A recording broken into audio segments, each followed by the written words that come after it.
Hello, I'm David Pawson, and I want to talk to you about a book that I've written. I've written quite a few books, but one particularly came about. I wonder if you can remember the tsunami, that great under-ocean earthquake that caused a huge wave to sweep across the Indian Ocean and killed many, many people and destroyed homes, made a mess of the Indian coast and the coast of Sri Lanka and all around the coast of the Indian Ocean. Well, of course, a lot of people had questions after that.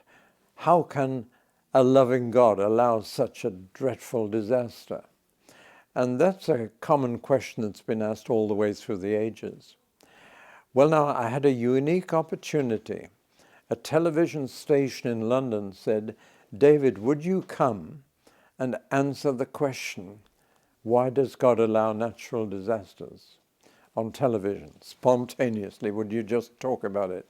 I said, well, how long would you give me? And they said 3 hours.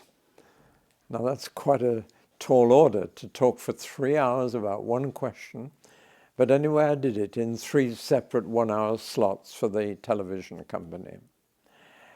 Well, those talks have been put into a book called Why Does God Allow Natural Disasters? And I really have tried to come to grips with what are very big issues, because it doesn't just apply to the tsunami, the wave that crossed the Indian Ocean.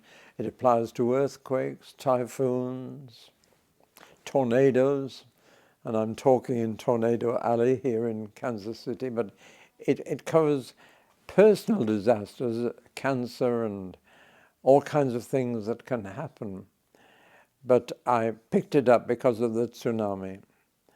And the question really boils down to what kind of God you believe in and how you think he relates to the world in which we live.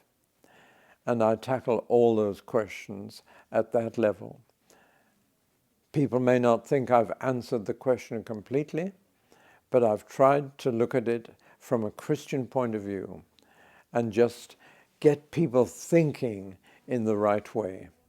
May not give the answer, but at least if you ask the right question, that's as good as getting the right answer, actually. My father was a university professor, and he used to set an examination question paper for his students, and it was, set an examination paper in this subject. In other words, he told the students to ask the questions that they would if they were setting the exam. And that told him more about whether the students had really grasped what he taught them than just setting them questions and getting the answers. If you really understand a problem or a situation, you can ask the right question. And if you ask the right question, you're more than halfway to the right answer. So really, I've tried to ask the right questions about God, about his world, and about why he does allow natural disasters, because the fact is he does. He could stop them. I really believe he could, but he doesn't.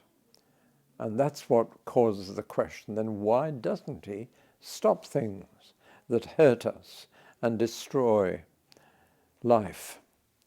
Well, read that question, that booklet, as one attempt to answer the question, which all of us ask.